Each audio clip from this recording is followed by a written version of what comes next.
Et bonjour, me revoilà de retour. Alors aujourd'hui, j'ai fait la petite liste parce que j'avoue que là, enfin, vous n'allez pas y avoir. En fait, j'ai pas une super écriture, donc vous ne loupez rien. En gros, c'est vrai, je crois que ça va être le premier tweet que je fais de ce genre-là. Je n'en peux plus. En gros, l'affaire là, ça va tellement vite. La roue, elle tourne tellement vite là. On est quasiment au Grand Prix de Formule 1, si vous me demandez, que je n'en peux plus. Et en gros, pour tout vous dire, pour résumer la chose, je suis abonné à pas mal de chaînes. Et maintenant, je me contente juste de regarder les dernières vidéos. Il y a tellement de vidéos qui sortent que je me contente juste de regarder ce qu'il y a de plus chaud, le plus frais. Parce que ça va tellement vite, c'est un truc de fou. Après, c'est pas surprenant. Parce que bientôt, normalement, il devrait y avoir la prononciation là, des élections le 14 décembre aux États-Unis. Ok. Et c'est lié, ce qui se passe en France, pour déplaire à certaines personnes, ce qui se passe en France et ce qui se passe aux États-Unis, c'est lié. Et je suis contente de savoir qu'il y a des gens quand même qui manifestent en France. Ok.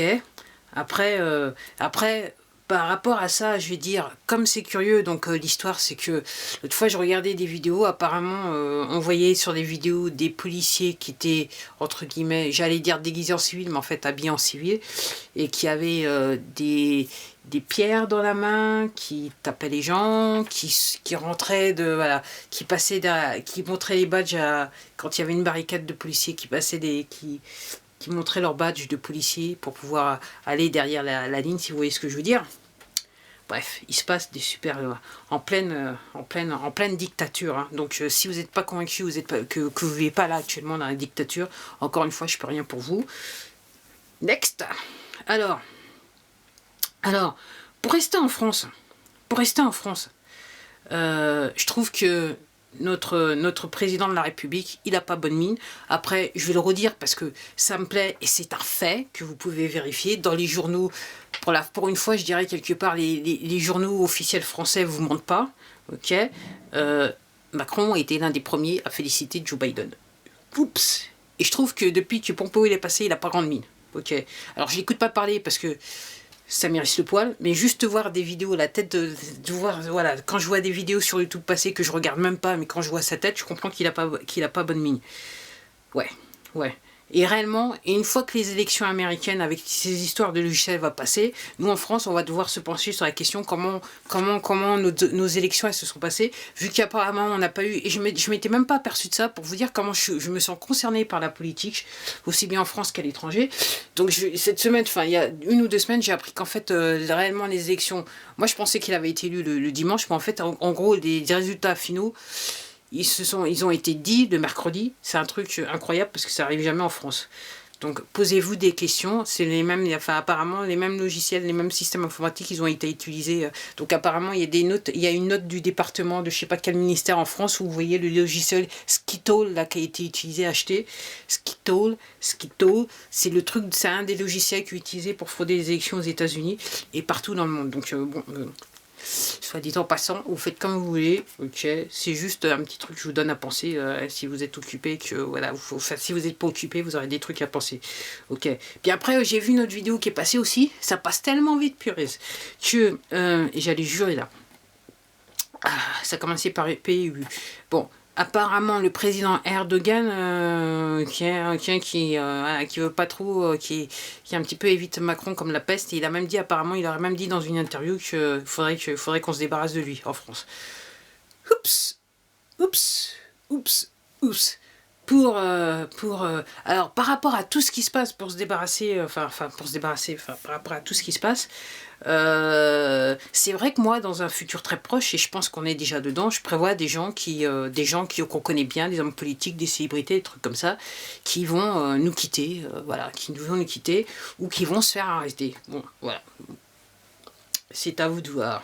Mais je pense qu'il se passe déjà des trucs. Donc, si vous pensez qu'il se passe rien, je sais pas, moi j'ai vu l'actualité comme ça passer en France, là, juste en regardant des vidéos sur cette plateforme, et il me semble que pour moi il se passe des trucs, quoi. Il y a des gens qui décèdent, puis il y a des gens qui se retrouvent trop devant les tribunaux. Il semblerait que en France, la loi, les gens qui représentent la loi se réveillent et se mettent un petit peu du bon côté des choses, hein, qui se mettent du bon côté du peuple, on dirait, soit dit en passant, voilà. C'est vrai. Et c'est vrai qu'il y a pas mal de gens qui disent, c'est curieux, on n'entend pas parler des artistes. Ok. C'est vrai que la France a toujours été une sorte de réseau, si vous voyez ce que je veux dire. Pour réussir, faut quand même avoir un bon carnet d'adresses. Bon, je m'arrête là parce que voilà, c'est bon. Puis encore une fois, ça va trop vite pour moi. Puis peut-être que je comprends pas très bien. Donc, et aussi, je trouve aussi un truc bizarre, c'est que donc avec tout, alors je sais pas comment on vous dit, vous devez le connaître mieux que moi, vous devez savoir ça mieux que moi si vous regardez la presse, les journaux télévisés français, qui vous disent que Biden est président des États-Unis alors qu'il n'est pas encore, ok, qu'il est dément et que maintenant il est en train de dire la vérité. Sa dernière, c'est de dire que il avait parlé à Barack Obama et en fait il a dit en pleine interview, il y avait soi-disant la vice-présidente Kamala Harris qu'il a dit qu'il avait dit à Barack Obama, c'est rien, si il y a quelque chose qui va pas, c'est rien, il va faire style qu'il est malade et tout ça, comme ça Kamala Harris elle sera présidente. Ouais, les symptômes de la démence. Alors ce monsieur là il est pro conflit de guerre, donc lui comme c'est pas ses enfants à la limite et que de toute façon ses enfants ils n'iront jamais en conflit, si vous voyez ce que je veux dire. Okay, donc lui, ça ne lui pose pas de problème d'utiliser ses concitoyens comme chair à canon pour les envoyer faire des guerres à son profit. C'est-à-dire qu'à chaque fois qu'entre guillemets, dans le passé, que les États-Unis ils ont été faire des guerres au Moyen-Orient ailleurs, c'était juste pour que certaines personnes dans les gouvernements se mettent plein les poches. Donc en gros, lui, il est pro-guerre. Et ce que je dis, je vais faire un lien avec la France. Alors encore une fois, il y a des gens qui vont se dire ouais, que ok, apparemment j'utilise des champignons. En gros, je dois dire, j'aime bien les champignons là et les champignons blancs, et c'est vrai. Mais ce que je trouve un petit peu curieux, c'est que depuis quelques semaines, donc alors, il y a un attentat islamiste, ok, il y a machin. Alors moi je ne dis pas, ils ont bien eu lieu, mais je trouve ça étrange que soudainement, on avait passé une période, il n'y avait plus rien, et soudainement là, avec tout ce qui se passe là, parce qu'on n'a pas assez encore peur, n'est-ce pas? On ne fait pas encore peur. Il y a des attentats, il y a des gens, des islamistes, et puis le dernier coup, c'est là en Iran, l'autre qu'on a tué. Et apparemment, c'était une mitraillette automatique, enfin bref. Ok. Et de l'autre côté, vous avez l'autre démon qui se proclame président des États-Unis, qui est pro-guerre. Et moi, je le vois très simplement. Donc, j'ai vu tout de suite. J'ai vu quand j'ai compris que Macron, il commençait à dire oui, tout ça, machin. Moi, ce que je dis, c'est qu'on prépare la France, les citoyens français, à repartir en guerre quand je dis repartir en guerre, c'est dire accepter le fait, on prépare les Français à accepter le fait qu'il y a des militaires français qu'on va envoyer au Moyen-Orient pour aller tuer je ne sais plus trop qui, pendant que ces gens-là s'en mettent plein les poches. Ok. Alors moi, par rapport au rôle de la police, ok. Moi, le rôle de la police, dans le cadre de ces événements, ne me surprend pas, ok. La police, c'est fait pour ça, en fait, la police, elle a été créée pour faire ça. Ce qu'elle fait là, c'est ce qu'elle est supposée faire, ok. Après, moi, ce qui m'inquiète, et je l'ai dit dans plusieurs vidéos, c'est la position de l'armée française. Et accessoirement, j'avais oublié que la gendarmerie, c'est aussi l'armée, c'était les militaires, donc ici la position des gendarmes. Donc, et entre guillemets, si on est, parce que je pense que peut-être que si ça part très vite, parce que la route tourne très vite, et je vous dis, il y a des révélations, il y a des choses que vous allez apprendre qui vont vous tourner la tête. Il y en a certains, vous allez être dans le déni, j'en suis sûre, comme je sais déjà qu'il y en a certains qui sont dans le déni, regarde les commentaires qui me sont laissés. Donc, ok, je pense, il y a peut-être des chances pour qu'on se retrouve en loi martiale. Et s'il y a une loi martiale, réellement, comme je dis, la vraie question à se poser, c'est quelle est la position de l'armée. Parce que si l'armée, si on est en loi martiale et l'armée, elle est, je dirais, pro-Macron, on est mort. Si l'armée, elle est à côté des citoyens français, on est bon. C'est aussi simple que ça. C'est la seule manière de voir les choses. La police, faut oublier. La police, entre guillemets, elle est là pour vous taper dessus, point à la ligne. Ok. Et en plus de ça, curieusement, vous n'avez pas le droit de les filmer, alors que apparemment, il semblerait que dans les manifestations, c'est eux qui sont qui entre guillemets font le rocus, ok, pour faire style que en fait les manifestants sont dangereux. Alors ils vont taper des gens alors qui sont retournés, donc qui n'ont rien. Enfin bref. C'est un truc de fou. Après, il y a aussi un petit truc donc la situation en Angleterre. Alors, ceux qui dégradent, mais alors eux, c'est carrément, là, ils sont rentrés George Orwell.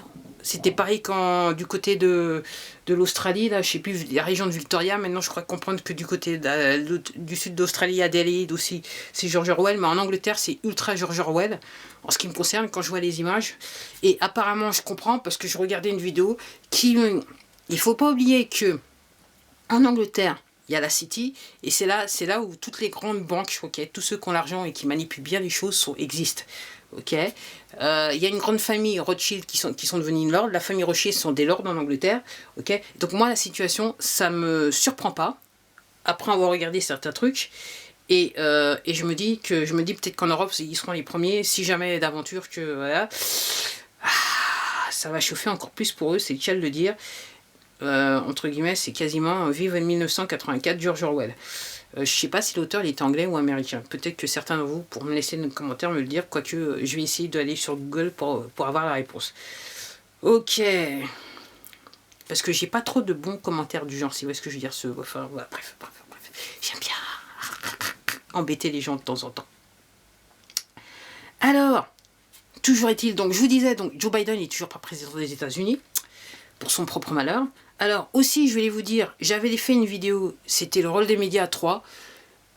Si vous parlez l'anglais, allez sur la chaîne Project Veritas et regardez toutes les vidéos qu'il a mis qui sont en relation avec la chaîne de télé CNN aux États-Unis. C'est édifiant. Quand il parlait de Trump, il disait fake news, fake news, fake news. En fait, vous avez une réunion qui dure une heure, des éditorialistes de la chaîne qui sont en relation directe, j'avais mal dit la dernière fois, avec le président de la chaîne, et ils sont en train de, entre guillemets, s'arranger pour que les sujets ne tournent pas autour de Trump, et s'ils tournent autour de Trump, juste pour l'enfoncer. C'est édifiant. Regarde, à écouter ce truc, c'est édifiant. C'est édifiant, c'est édifiant. C'est bien des fake news, et en fait, l'ensemble des médias est contre Donald Trump, en fait, ils sont en train de rouler pour les démocrates. Donc, ça, c'est la preuve parfaite. Alors, juste pour remettre les choses dans le contexte, quand je dis, donc, ce que je disais, en fait, c'est de la trahison. Ce qu'ils sont en train de faire, c'est de la trahison. Donc, en gros, ce qui va se passer, c'est que, normalement, les journalistes, dans un futur, j'espère, assez proche, vont se faire arrêter. Ces chaînes, elles vont être fermées. Tous les biens sont réquisitionnés, aussi bien des gens qui possèdent la chaîne, que les personnes, les journalistes qui vont être inculpés, qui vont être arrêtés. Et en gros, je regardais un truc qui disait que, en fait, c'est AT&T, c'était une compagnie de communication qui apparemment possède la chaîne CNN, elle cherche à la vendre. Et pourquoi elle cherche à la vendre? Parce qu'en gros, ce qui va se passer, c'est que, comme je dis, les biens, les dirigeants vont être arrêtés, les biens vont être saisis. Dans un futur plus ou moins proche, on verra comment ça se passe. Alors, les élections aux États-Unis, alors, Donald Trump et toute son équipe d'avocats disent qu'il y a de la fraude, la fraude elle est bien réelle, et là apparemment il y a un truc dont personne ne parle, et à mon avis j'ai même pas vu, alors si vous regardez la télé, prouvez-moi que j'ai tort, j'ai pas vu, j'ai pas entendu, quand je vois les vidéoclips des chaînes de télé françaises là, sur YouTube, moi je regarde juste les titres juste pour dire, je regarde pas le contenu parce que, je regarde juste les titres, il y en a aucun qui a parlé du fait qu'en Géorgie, donc il y a eu une commission où les avocats de Donald Trump ont amené des témoins de fraude électorale, et en gros ils ont sorti une vidéo de caméra de sécurité où vous voyez dans un bureau de vote, apparemment ils ont amené des ballots tôt le matin, de faux ballots tôt le matin, ils ont mis sur une table, ils ont couvert la table, ils ont attendu, ils ont fait le dépouillement des ballots qui étaient venus comme ça, soi-disant, des votes légaux, entre guillemets. Et puis, à la fin de la soirée, ils ont demandé aux gens qui étaient en train de compter de partir. En fait, ils ont demandé aux gens qui étaient du côté républicain de partir. Et en fait, une fois que ces gens-là sont partis, en leur disant que c'est terminé, il n'y a plus rien à compter, une fois que les gens sont partis, il y avait ceux qui étaient des remotraques qui sont restés, qui ont sorti les ballots des tables. Et en fait, ils étaient en train de les passer dans les machines. Donc apparemment, ce que disent les avocats, c'est que juste le nombre de ballots qui ont été mis dans ces machines, ça fait que la marge de victoire entre Biden et Trump sur cet État est tellement mince qu'en fait, c'est en gros, Trump, il a gagné. En gros, c'est ça, en sachant qu'apparemment, chaque machine par heure peut passer 3000 ballots. Et je ne sais pas combien de machines il y avait, mais en fait, voilà. Donc en gros, juste si on met de côté ces votes frauduleux, donc qui sont sur caméra, qu'il y a des gens qui nient.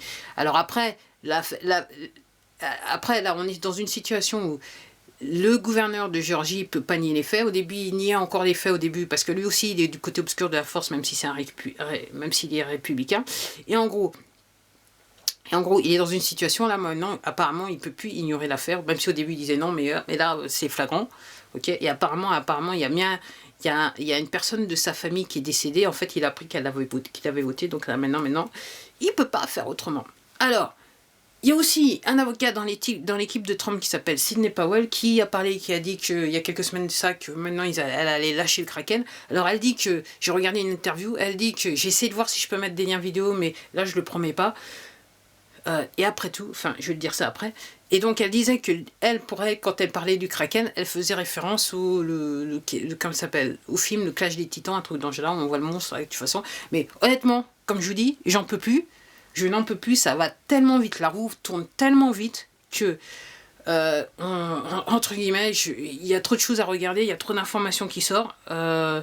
Et alors, ce que je voulais vous dire, c'est, si vous comprenez ce que je dis, vous voulez en savoir plus, allez sur... Soit si vous allez sur Twitch, si vous avez l'habitude de Twitch, allez sur Twitch, recherchez les décodeurs ou Radio Québec, vous pourrez comprendre ce qui se passe. Il y a des gens qui parlent français, qui expliquent bien. Autrement, si vous avez un compte, si vous voulez, vous pouvez aller sur VK, vous pouvez chercher Magali Robin, comme ça se prononce. Et elle a un mur, enfin c'est un petit peu comme VK, c'est un petit peu comme Facebook, sauf que c'est pas Facebook. Et elle a un mur, et vous allez voir des gens, elle met des posts, et il y a des gens qui commentent, et vous allez comprendre à travers, si vous lisez les trucs, vous allez comprendre ce qui se passe un petit peu mieux. Après, si vous voulez pas, bon bah alors c'est plus mon problème, comme je l'ai déjà dit, mais je le redis encore. Alors, ouais, ça va vite, et ça fait penser, je regardais encore une vidéo. Alors, encore une fois, si vous voulez vous informer, que vous parliez anglais ou français, vous pouvez toujours aller sur ma playlist de vidéos que j'aime, et vous allez, si vous regardez certaines vidéos, vous allez peut-être pouvoir être informé, vous renseigner. Alors après, la vraie question maintenant, avec tous ces problèmes de fraude que la presse américaine et la presse française cachent aux citoyens américains et français, la preuve, comme je vous dis, CNN, si vous allez sur Project Veritas, vous allez comprendre ce qui se passe. Ok. Avec tout ce qui se passe, alors... Le 14 décembre, normalement, on est censé prononcer le nom du président des États-Unis. Après, avec tout ce qui se passe, avec toutes ces fraudes et tout ce qui se passe au niveau des tribunaux, et ça passe tellement vite, ça va tellement vite, parce que là, les avocats de Trump, ils sont à la charge, c'est qu'à le dire. En gros, les choses peuvent être prononcées avant, comme ça peut être prononcé après, ou ça peut prendre jusqu'à l'année prochaine. C'est aussi simple que ça. C'est, voilà. Et moi, j'ai peut-être tendance à penser qu'avant Noël, on risque d'être fixé. Aussi simple que ça. Ben voilà, c'était une longue vidéo. J'ai essayé de condenser l'affaire, mais comme je dis, je n'en peux plus. Il y a trop d'informations, ça va trop vite. Et même en France, la roue commence à tourner assez vite. Et comme je vous dis, dès que l'élection, entre guillemets, que Trump sera élu, en France, ça va être chaud. Ça va être chaud. Macron, il a un problème. Il a un gros problème, c'est aussi simple que ça. Et il n'a pas seulement un gros problème avec la presse, avec les citoyens français. Et moi, je me dis, ça peut se terminer à la haie. Voilà. Ultimement, ça peut se terminer à la haie. Ok. Alors, est-ce qu'on va se retrouver en loi martiale? Ça va être intéressant. Ok, ça va être intéressant. L'autre fois, je regardais une cartomancienne qui est en train de... Non, c'était pas une cartomancienne, c'était un mec qui lit les comment s'appelle, les planètes et compagnie, si vous voyez ce que je veux dire. Et lui, il disait qu'effectivement, on risque de se retrouver avec Macron, jusqu'à mai 2022. Au secours. Mais de toute façon, je me dis que même s'il est là jusqu'à mai 2022, le fait que Trump devienne président des États-Unis, ça va lui poser un gros problème. Et comme je vous dis, il ne paraît pas très en forme en ce moment. C'est aussi simple que ça. Allez, je m'arrête là. Je vous remercie d'avoir regardé cette vidéo. Je vous dis à la prochaine vidéo. Et je crois que ça sera la prochaine vidéo, elle sera peut-être un petit peu légère, parce qu'en fait, j'ai juste remarqué que j'ai oublié de dire quelque chose lors de ma dernière vidéo sur le Do Yoga. Donc, en attendant, je vous dis à la prochaine. Surtout, prenez soin de vous et surtout, prenez soin de votre santé mentale. Vous en avez besoin. Et comme je dis, ça passe aussi par vous informer. Ok. Au revoir.